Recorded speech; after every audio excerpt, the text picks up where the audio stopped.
Ah, damit willkommen in Mass Effect 2. Wie gesagt, nur ein paar Minütchen später als gerade in Mass Effect 1 beim Ende. Und wir importieren den Charakter. Diesen. Genau, hier. Die beiden waren jeweils Level 57. Das war mein erster. Das war mein zweiter, den ich auf Insanity gespielt habe. Ja. Importieren wir den.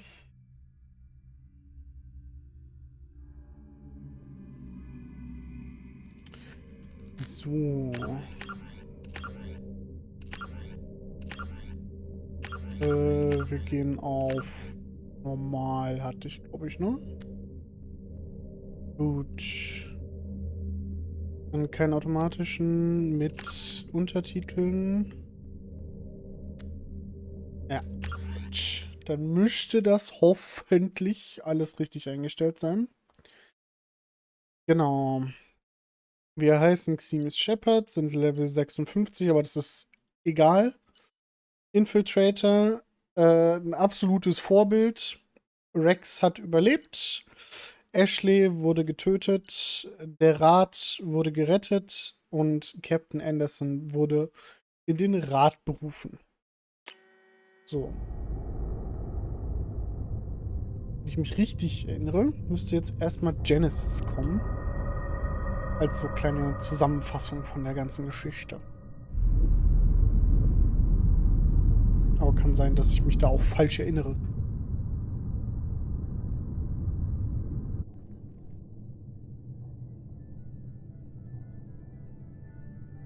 Shepard did everything right. More than we could have hoped for. Commander Shepard uncovered the truth. And still, it's not enough. We're at war. No one wants to admit it, but humanity is under attack. But they're sending him to fight Geth. Geth. We both know they're not the real threat. The Reapers are still out there. And it's up to us to stop them. The Council will never trust Cerberus. They'll never accept our help, even after everything humanity has accomplished. But Shepard, they'll follow him. He's a hero, a bloody icon. But he's just one man. If we lose Shepard, humanity might well follow. Then see to it that we don't lose him. Einen Monat nach dem gewaltigen Angriff der Geth auf die Citadel ist die galaktische Gemeinschaft mit dem Wiederaufbau beschäftigt. Die Allianzflotte hat ein gewaltiges Opfer gebracht, um den Citadel-Rat zu retten. Deshalb wurden die Menschen auch in diese erlesene Gruppe aufgenommen. Der Rat muss nun auf Beweise reagieren, denen zufolge die Reaper, gewaltige Maschinen, die Alpha... Ich frage mich immer noch, wie man das so schnell vorlesen soll. Also lesen geht gerade so, aber vorlesen sehe ich nicht.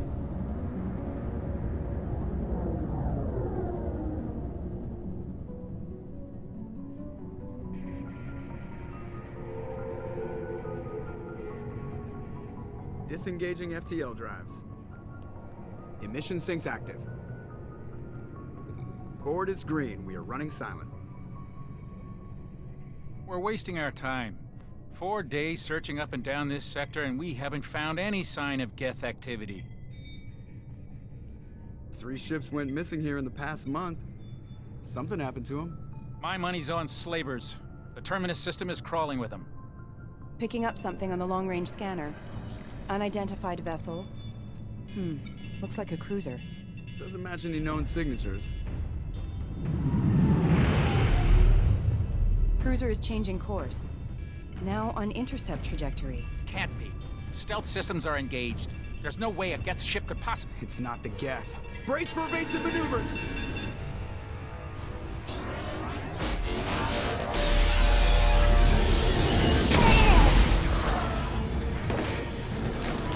Presley! Kinetic barriers down! Multiple hull breaches! Weapons offline! Somebody get that fire out!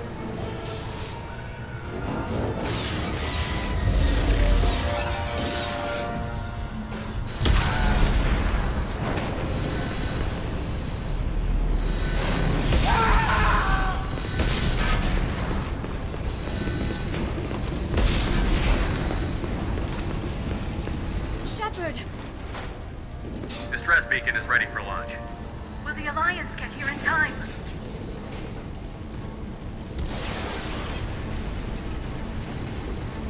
The Alliance won't abandon us. We just need to hold on. Get everyone onto the escape shuttle. Joker's still in the cockpit. He won't evacuate. I'm not leaving either. I need you to get the crew onto the evac shuttle. I'll take care of Joker. Shepard. Liara, go. Now. Aye, aye.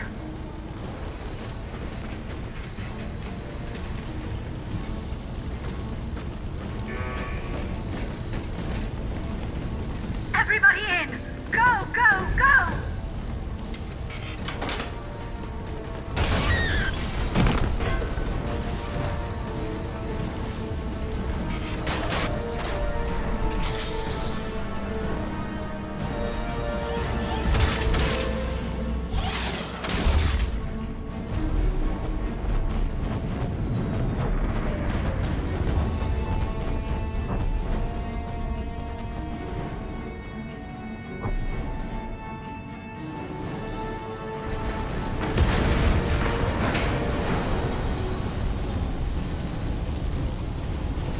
Mayday! Mayday! Mayday!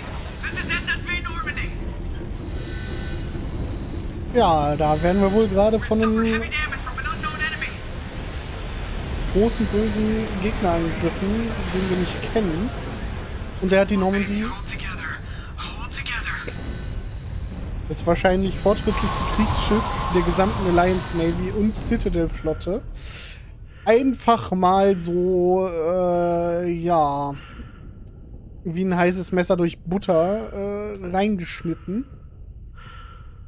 Sieht recht impressive aus, aber geil ist was anderes, sag ich mal so, ne? So, und wir müssen jetzt Joker retten, der mal wieder keinen Bock hat zu evakuieren. Because the captain always goes down with his ship. So. Come on, Joker. We have to get out of here. No, I won't abandon the Normandy. I can still save her. The Normandy's lost. Going down with the ship won't change that.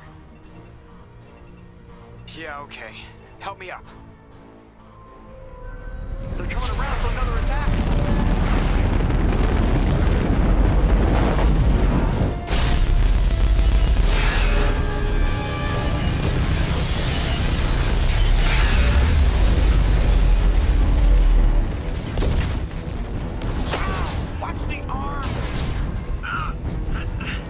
Ich würde sagen, das qualifiziert als Hassverbrechen.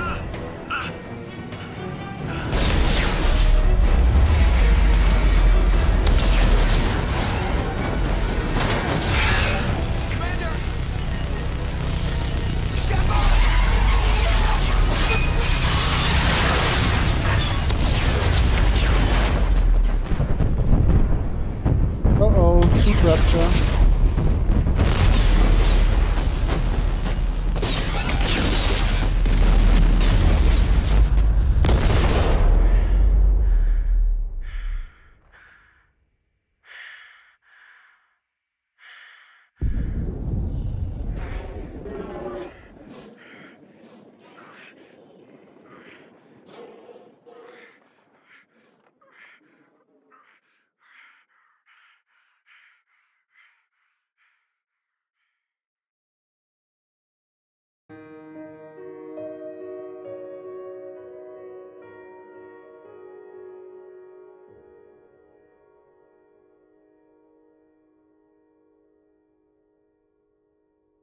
Rest in peace, Shepard.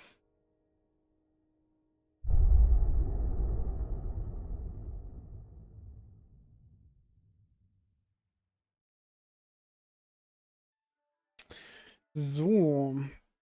Genau. Jetzt kommt Genesis.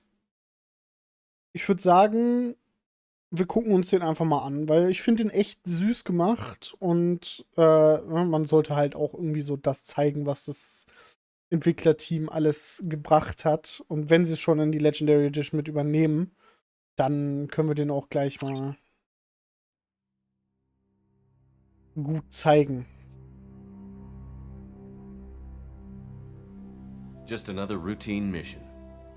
Why do they always say that before a mission? Of course it's routine. You haven't done anything yet. It's everything that happens along the way. The choices you make, the paths you choose, that turn the routine into anything but. Of course, that's how it started. A routine mission, answering a distress call. And look where that got me.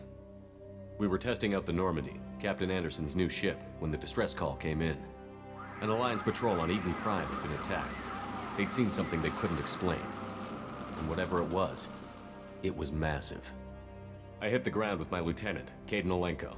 A good kid, loyal, by the book, with a talent for biotics. We came across the lone survivor of the patrol, Gunnery Chief Ashley Williams. A soldier to the core. Tough, disciplined, ready to take on whatever came her way. Ashley joined up with us and took us to the spot where she lost her squad. That's when we saw it. The ship. Like nothing I'd ever seen.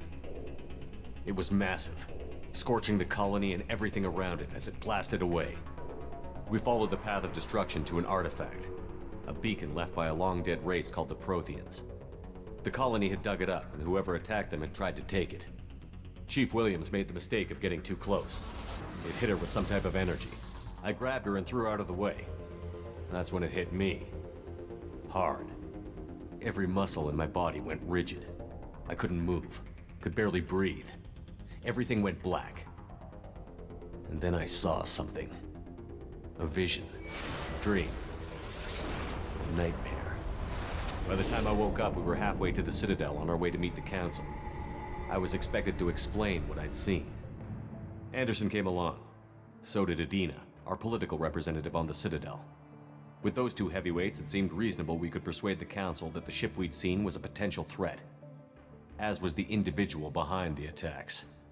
The main suspect for the Eden Prime massacre was a Turian Spectre named Saren. He'd been seen by one of the survivors from the colony at Eden Prime, and there was some evidence to suggest that the ship was connected to Saren. But even Adina's pointed accusations weren't enough to convince the Council. They just couldn't believe one of their chosen elite Spectres could be guilty of something like that. They needed proof, which meant I needed proof. Fortunately, I wasn't alone in my search. Garrus, another Turian, wanted to help. A top agent for Citadel Security. Despite orders from his superiors that he shouldn't get involved, he told me he was suspicious of Saren, and he had some useful leads. More importantly, he was willing to share them. That led me to Rex, the biggest, nastiest looking Krogan bounty hunter I'd ever seen. He turned out to be more than just a brute. It was his intel that led to a fugitive with incriminating evidence on Saren. The fugitive turned out to be an energetic little Quarian named Tali. A tech expert with a knack for hacking, she'd procured some information on Saren. Evidence that proved Saren was dirty. Tali's evidence proved that Saren was responsible for the massacre on Eden Prime, and that the immense warship we'd spotted was in fact Saren's flagship. But it went much further. Saren was trying to find a way to bring back a race of sentient machines from dark space. Machines allegedly responsible for cleansing the galaxy of all organic life. These Reapers were blamed for wiping out all life 50,000 years ago, including the Protheans, then disappearing back through the mass relays to dark space, leaving no trace they'd ever been. That explained why Saren was after the beacon, and it made some sense out of my visions. But not much else. We couldn't convince the Council that the Reapers were a threat, but they agreed Saren had to be stopped. They stripped him of his Spectre status and gave me the honor of becoming the first human Spectre. My first task? Bring down Saren. Anderson decided to stay behind, giving up his ship, the Normandy. He told me I would need it more than he would. He also pointed me in a direction.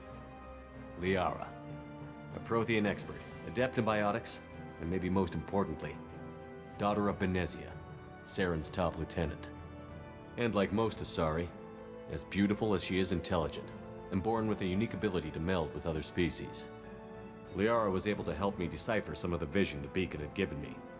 Nothing concrete, but it gave me some clues. And a new appreciation for the Asari. Her technique for accessing my vision was unexpected, but not at all unpleasant. Ashley was a little concerned about the connection I shared with Liara. As commander, I knew either relationship had the potential to interfere with the mission. I told Liara about how I felt. Apparently, she'd felt it too. But we agreed we wouldn't let it get in the way of our mission. Finding Saren. Thanks to Liara's help, we had our next lead. Benezia. Saren had taken her to Novaria, where he'd enslaved a dangerous race of insect-like creatures, the Rachni. He ordered Benezia to use the same technique Liara had used on me to extract information from the Rachni Queen. The Queen's drones were everywhere, and they weren't happy.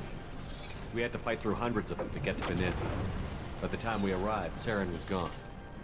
With the information. I tried to reason with Benezia, but Saren had indoctrinated her. He had somehow acquired the ability to control people's actions and wills. Benezia wouldn't surrender, and Liara was forced to watch her mother die in her arms. And I was left with an angry, dangerous Rachni Queen to deal with. She claimed her drones would do no harm if I released her. But the Rachni had terrorized the galaxy before. I couldn't do it. I wouldn't doom an entire species for past sins. And the Queen was true to her word. She left and took her army of drones with her. With Saren's top lieutenant dead, he was quickly running out of time and places to hide. I tracked him down at his base on Vermeer, but we soon learned it was more than a base of operations. It was a breeding ground. Saren was breeding an army of Krogan. He'd found a cure for the genophage, a disease inflicted on the Krogan to prevent them from breeding and taking over the galaxy.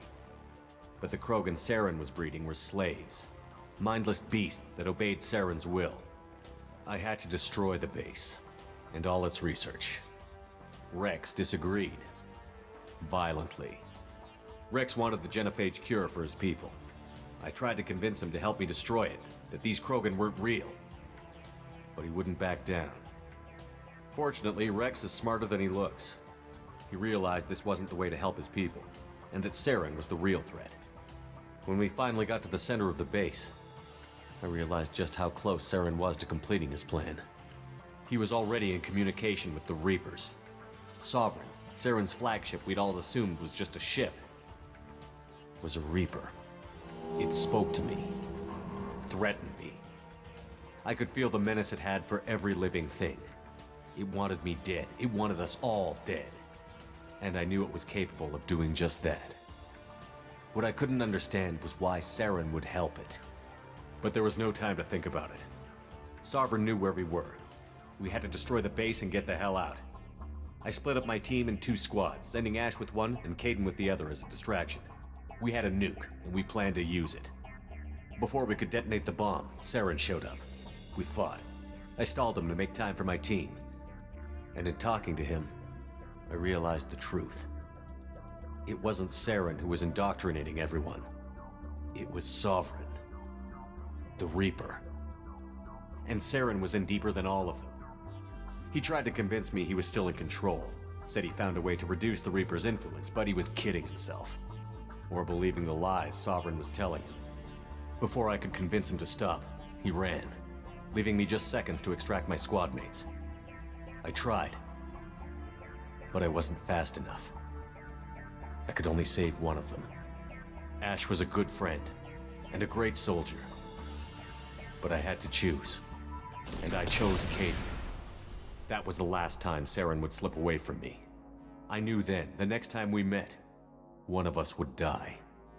With my team mostly intact, we chased Saren and his army to Ilos, a long-lost planet that had once belonged to the Protheans. As we prepared for what we knew would be a desperate fight, I spoke to my crew. We were just one ship, against Saren's growing army. I assured them all that despite the odds, we could defeat him. But Liara saw through my words. She knew I was hurting after Ash's death. She could sense my doubts. We both knew this mission could be our last. Until that moment, we'd put our feelings aside for the sake of that mission. But why wait? We gave in to each other, and it was perfect. While it lasted. We arrived on Ilos close behind Saren. Once on the planet, we discovered a Prothean databank that helped me put the final pieces of my vision together. The Reapers had come 50,000 years ago, and every 50,000 years before that, each time purging the galaxy of life. The Protheans had fought and died, like every species before them. But a few survived long enough to leave a parting gift. The Protheans had discovered that the Citadel was the key to controlling the mass relays. By sabotaging the Citadel, they found a way to close the relays to dark space, slowing the Reapers' return, giving us the time we needed to find a solution to stop the Reapers once and for all. Saren knew this. He was leading his army to take control of the Citadel and re-establish the relays to dark space, bringing the waiting Reapers here to destroy us all. We followed him to the Citadel. It was intact, but heavily damaged. He had caught the Council fleets by surprise, and they were only now regrouping. And with Sovereign as his flagship, there was little hope the fleets could counterattack with enough strength to take back the Citadel. But Saren was done running, and I was done chasing him. As the Alliance and Citadel fleets battled Saren's army outside, I cornered the Turian bastard in the Citadel tower and confronted him. He died believing that the Reapers would save him. As I fought to regain control of the Citadel, the Council's flagship, the Destiny Ascension, fell under attack. Despite Saren's death, Sovereign and Saren's army continued to fight. The Council was aboard the Destiny Ascension, and they were requesting assistance. But I knew in order to help them, I would have to put our human Alliance fleet in jeopardy. The Council had to be saved. They represented the hearts and minds of the galactic community. Without them, the fleets would be in disarray. Even with the Citadel back in my control, Saren defeated, and the Normandy leading the combined galactic fleet, the battle against Sovereign, a single Reaper, was relentless. It took the combined fleets of humanity and the other races, but in the end, Sovereign fell. But the costs were immense. While humanity's efforts in the war earned us our first seat on the Council, it was a hollow victory. The Reapers were still out there. I knew the fight was far from over, but as the one who'd led the fight against Saren, I was given new responsibilities. The choice of humanity's first counselor was left for me to decide. On the one hand, Udina, the lifetime politician. Ruthless and ambitious, he would easily navigate the political landmines that would soon be put in front of him. The other choice, Captain Anderson, the career soldier. Tough but fair, but a friend, and someone I could trust. Both great leaders in their own right. Anderson didn't want the job, which was a sure sign he'd be perfect for it. No ambition to get in the way. The war was over. The threat had passed. In time, the Council would rebuild itself. The Citadel could be repaired. Even the pain of lost friends would fade. But none of that mattered if the Reapers were still out there. And if they were all as powerful as Sovereign, we had to find a way to stop them. I had to find a way. I gathered my crew, took my ship, and went in search of answers. Officially, the Council would only say I was assigned to cleanup duty, rooting out any remnants of Saren's army. Just another routine mission.